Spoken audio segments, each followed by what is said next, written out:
Hello.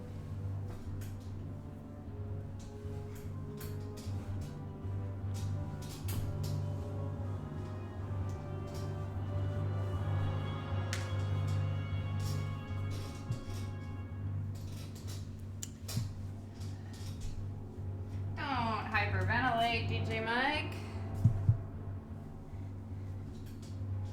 Just gotta take them as they come.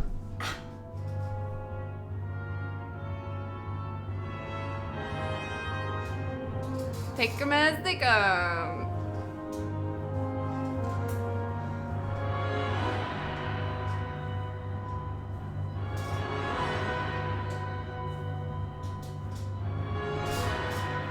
Martian grind set.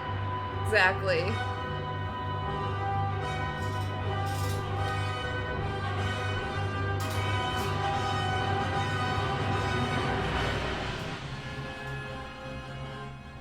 Instagram, ew.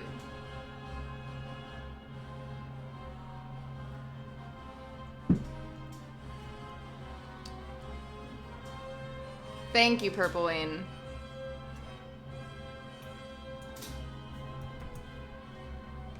I'm actually gonna copy that so I can read it in a minute. Read it out loud.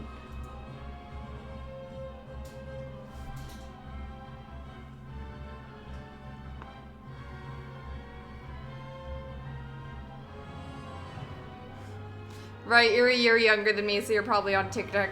TikTok.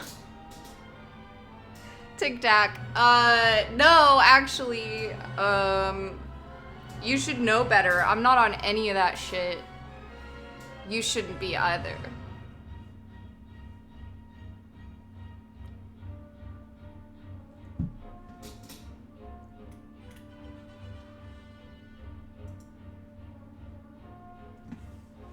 Thank you, JB McCool.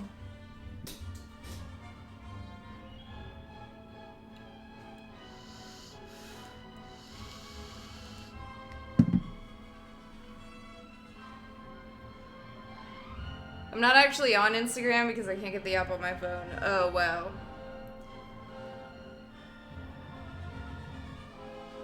You're either lying about your age or you used Instagram as a placeholder of any random website but what the kids are using. In which case, then I believe your age. I also don't use TikTok.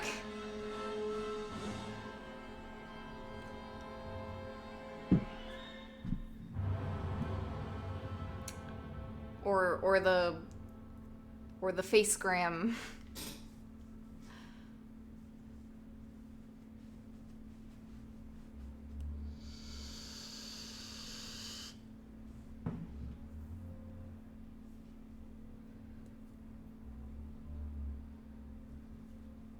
You know what? That's very nice, Purple Wayne.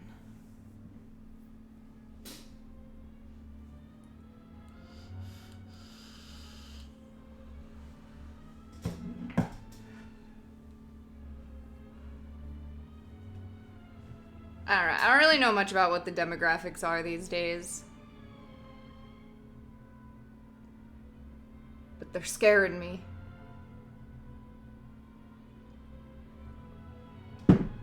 I get it, Flanders. I get it.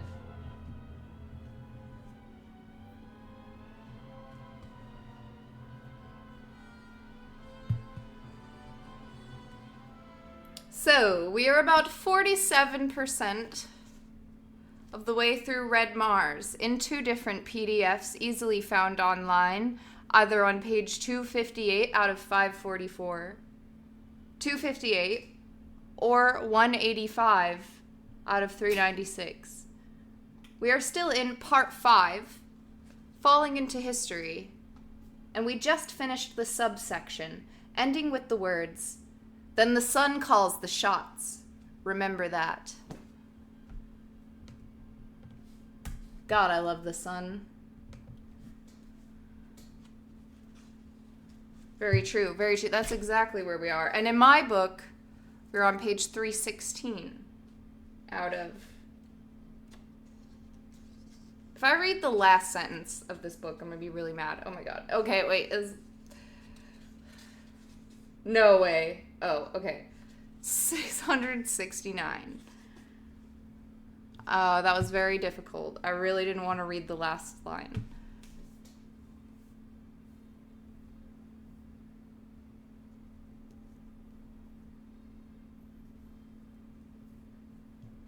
So I'm reading this book raw, live, unedited. Yeah, we're almost halfway through. I say that I've said that for the last 3 streams. We're almost halfway through, guys. I think today we really are. Today we really will be. What was it? What did I say? 669? And we're on page 316. Okay. Quote 69.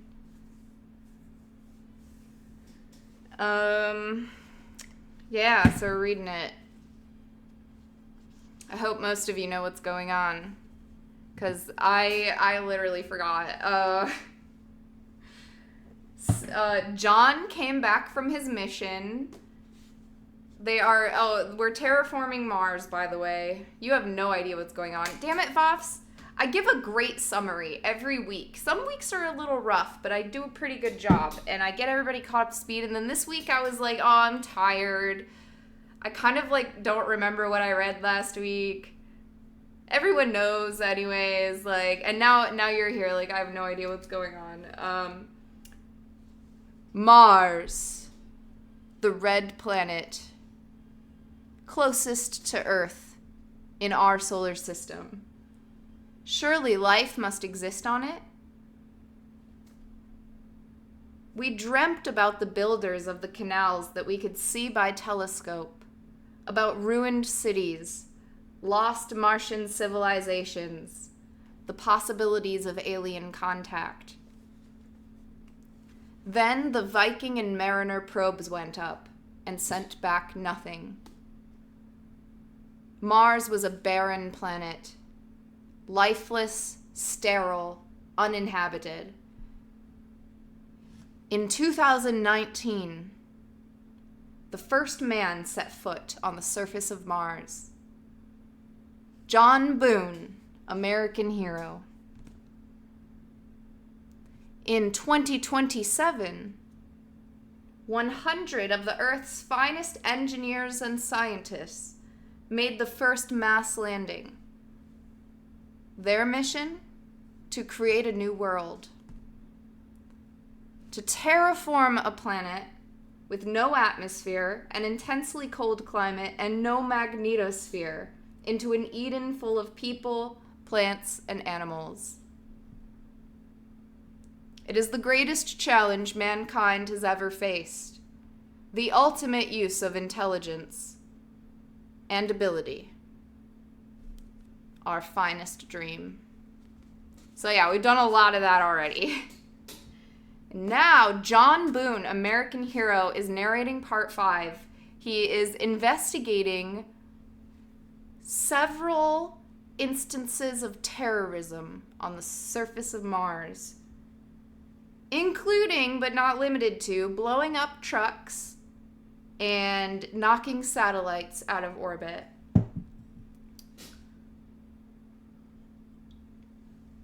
It's now been 20-something years since the first 100 people made the first settlement on Mars. Everyone was 45 when they landed on Mars for the second time and built the first settlement. And now John's 67.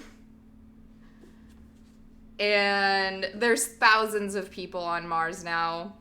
And the first 100 are scattered to the wind. They're different big political figureheads. That was what most of the beginning of the book was the first 100. And now there's a lot of drama about how they're terraforming Mars.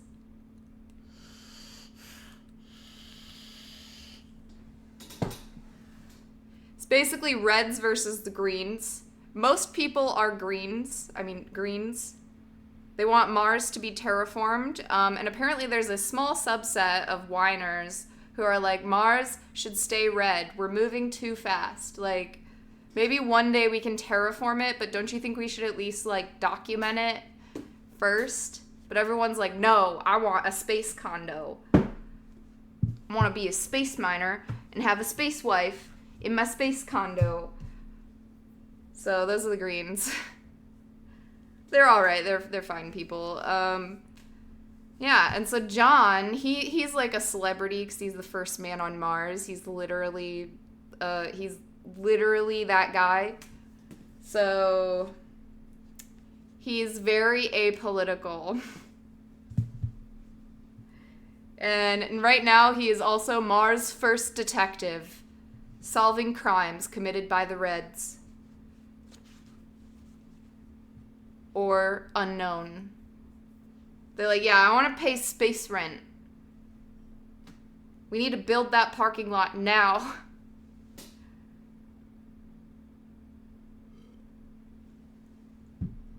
This is a super, super sparse summary, by the way. So last we knew, John had just got back from his mission of like a little bit of detective digging. He was talking to Anne, who is the original Red. She was part of the first 100. Anne, sweetheart. He was like, you're the terror. You're doing this, right? But we didn't really find out much. And then he goes back to report to Saxifrage Russell. And Sax is the man with the plan.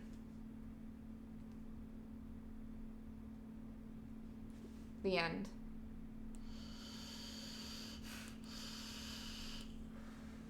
That was a terrible summary. I'm not satisfied. So Sax is... See, I've already lost 100 viewers. I'm not explaining it just for Voffs, okay? I'm explaining it for all of you. I give this summary every week. But most recently, Sax is... he's really obsessed with terraforming Mars. He's been kind of quiet the whole time. But then you find out that it's always the quiet ones. The puppet masters. I don't know. It seems like there's a few puppet masters, but anyways. Do what you have to do without viewers count. Thank you. I don't really look at it much.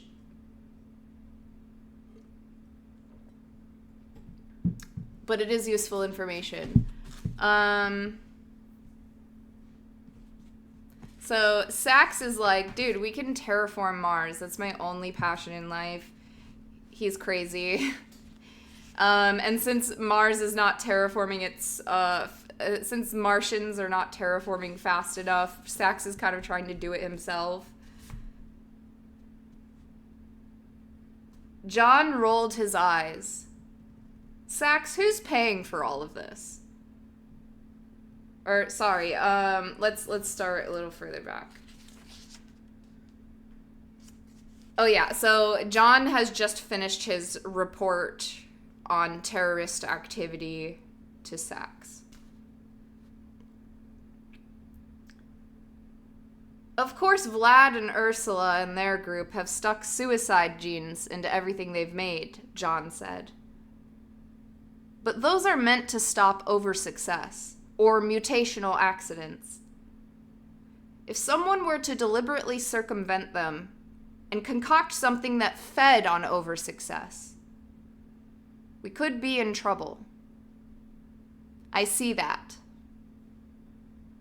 So, the labs, the reactors, the moholes, the mirrors. It could be worse. Sax rolled his eyes. I'm glad you think so. I'm glad you think so. I'll talk to Helmut about it. I'll be seeing him soon anyway. It looks like they're going to approve Phyllis's elevator at the next Unoma session. That will cut the costs of terraforming tremendously. Eventually it will, but the initial investment must be huge. Sax shrugged. push an Amor asteroid into orbit, set up a robot factory, let it go to work. It's not as expensive as you might think. John rolled his eyes. Sax, who's paying for all this? Sax tilted his head, blinked. The sun. John stood, suddenly hungry. Then the sun calls the shots. Remember that.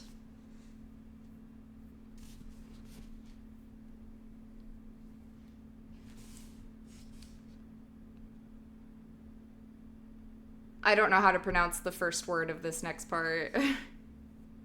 Mangalavage.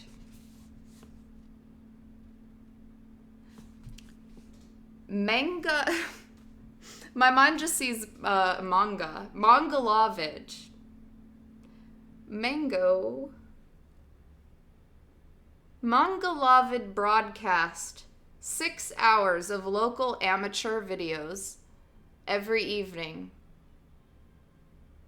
A weird grab bag of stuff that John watched every chance he got.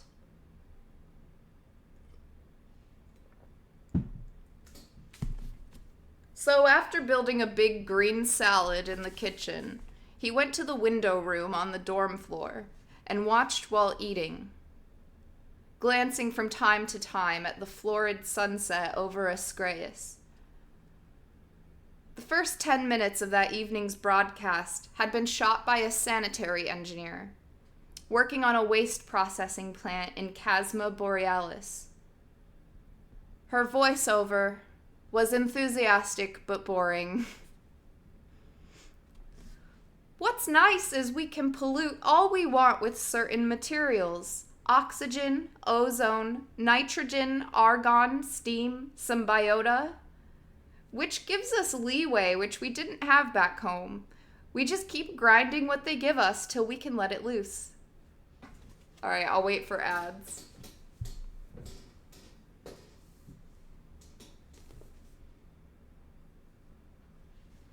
God, I need to get better at streaming. Everything keeps changing.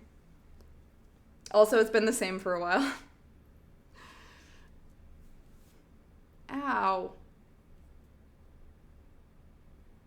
Doing good this evening? Yes, quite.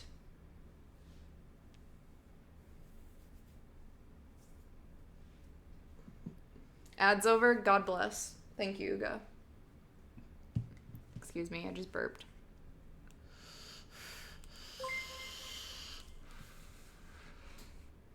Marsh, you doggone son of a beautiful woman. Thank you for gifting a sub to Max Threat so that they don't have to see the ads while I'm reading. I just feel bad for all the unsubscribed out there. I set my ads to the minimum, but they literally play like every 10 minutes because I set them to the minimum. Or I have pre-rolls. I have 30 seconds per... Alright, I have 30 seconds per hour, but there are pre-rolls. And that happens every 15 minutes into the hour. So that seems about right. It's about an hour, 23 minutes into the stream right now.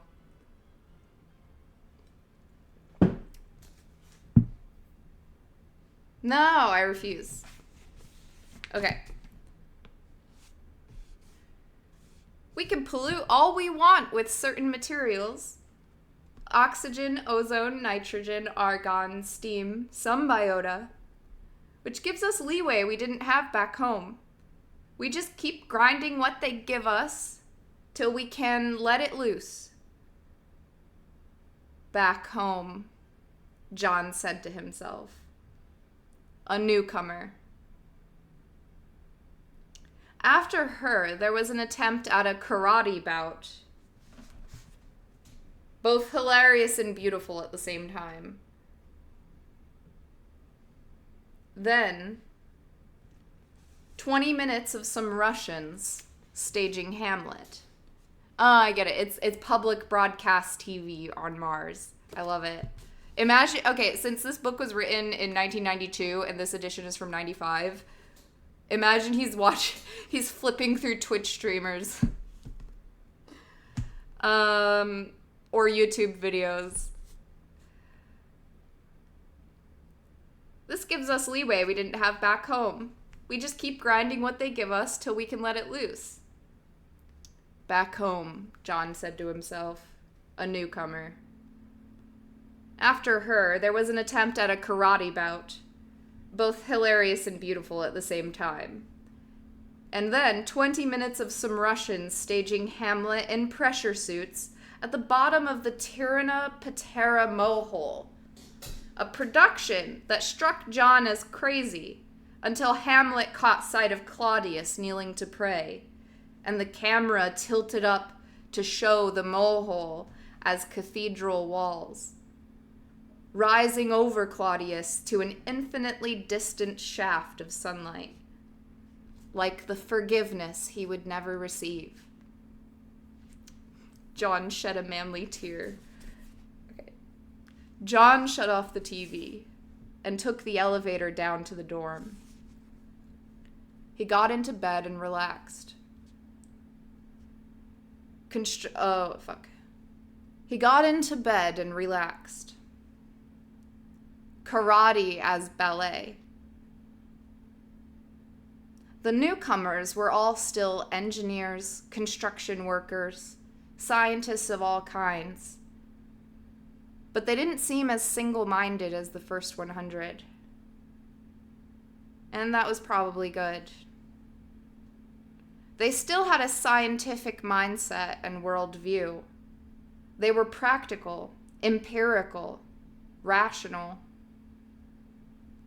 One could hope that the selection process on Earth was still working against fanaticism, sending up people with a kind of traveling Swiss sensibility, practical but open to new possibilities, able to form new loyalties and beliefs. Or so he hoped. He knew by now it was a bit naive. You only had to look at the first 100 to realize scientists could become as fanatical as anybody else. Maybe more so. Education's too narrowly focused, perhaps. Hiroko's team disappearing? Out there in the wild rock somewhere? Lucky bastards. He fell asleep. He worked at Eckes Overlook a few days more, then got a call from Helmut Bronsky in Burroughs, who wanted to confer with him about the new arrivals from Earth. John decided to take the train to Burroughs and see Helmut in person. The night before his departure, he went to see Sachs in his labs. When he walked in, Sachs said in his monotone, "We found an Amor asteroid that's 90% ice, in an orbit that will bring it near Mars in 3 years. Just what I've been looking for, in fact." His plan was to place a robot-controlled mass driver on an ice asteroid and push it into aero-braking, oh my god, Ario.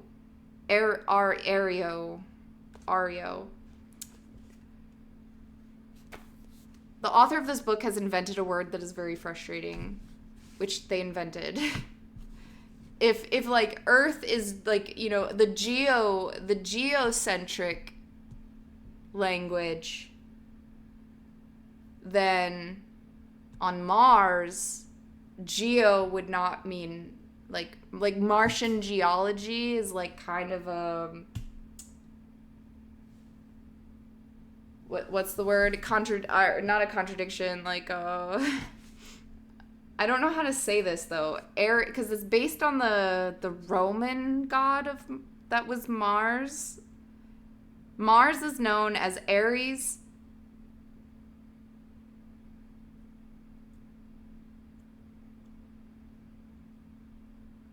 Wait, what was the... What's the Greek... Oh, wait, Mars. Fuck my life. No, wait, Mars is the Roman one, right? Or the... Okay, Mars, Ares... Isn't there another word for Mars? Or isn't there another god of war? God of war? Is it just Ares and Mars?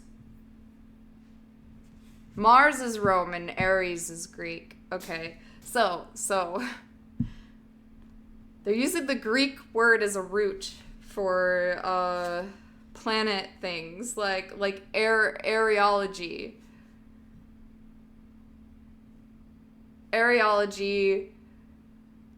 areosyncratic.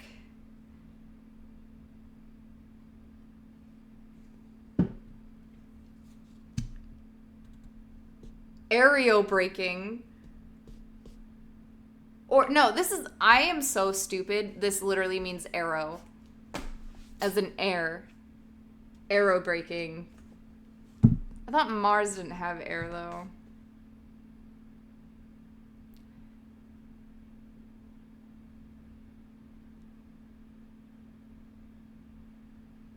Aerobraking, like aerodynamic, is a normal word for using air to slow down. It's similar to the Aries prefixed words that Stan does make up, though. Yes, and I am laughing at myself. I'm sorry, everybody. But you know what? At least Voss gets a little more background. Mars has a slight atmosphere, sir. Okay, I guess they include that in their calculations. I'm only halfway through the fucking book. Jesus. Okay. So it's actually aero and not aereo. Which is what I believe would be the term if it had been that. Okay, his plan was to place a robot-controlled mass driver on an ice asteroid and push it into aerobraking orbit around Mars, thus burning it up in the atmosphere. This would satisfy UNOMA protocols, forbidding the kind of mass destruction that a direct impact would cause. But it would still add massive quantities of water and separated hydrogen and oxygen into the atmosphere, thickening it with precisely the gases they needed most. It could raise the atmospheric pressure by as much as 50 millibars. You're kidding. Or, you're kidding. I don't know. The pre-arrival average at the datum. The pre-arrival average at the datum had been between 7 and 10 millibars. Got it, okay. It could raise the atmospheric pressure by as much as 50 millibars. You're kidding. The pre-arrival average at the datum had been between 7 and 10 millibars. Earth's sea level averaged 1,013. And all their efforts so far had only raised the average to around 50. So it'll be 100 now.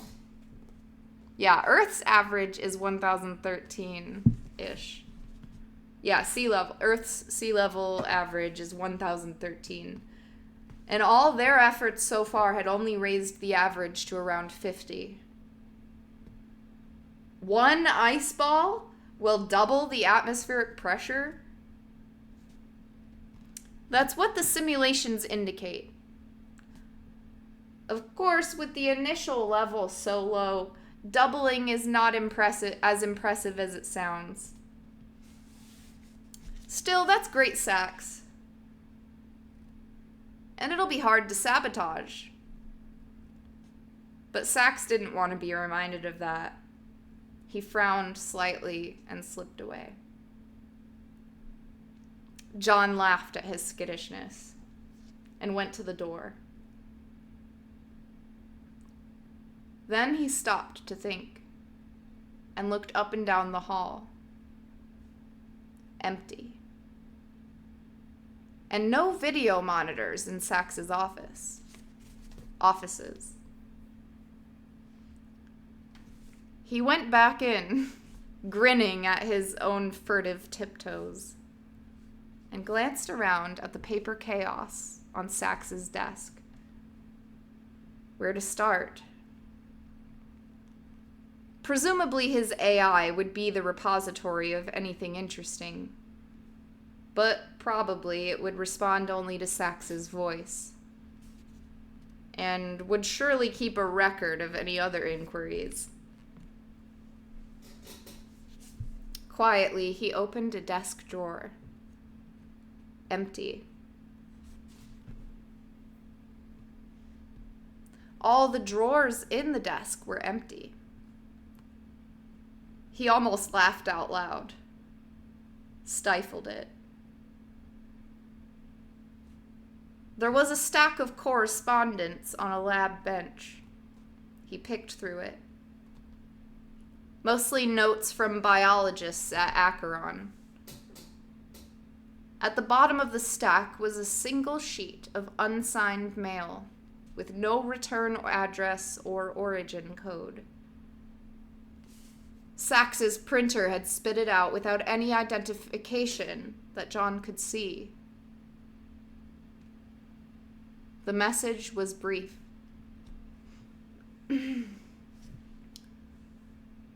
Quote, 1. We use suicide genes to curb proliferation. 2. There are so many heat sources now on the surface that we don't think anyone can tell our exhaust from the rest of it. 3. We simply agreed we wanted to get off and work on our own without interference. I'm sure you understand now.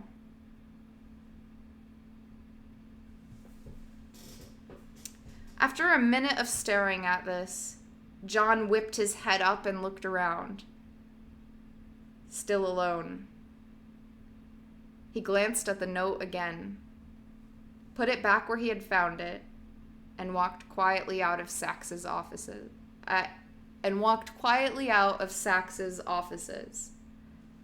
Back to the guest quarters. Sachs, he said admiringly. You tricky congress of rats.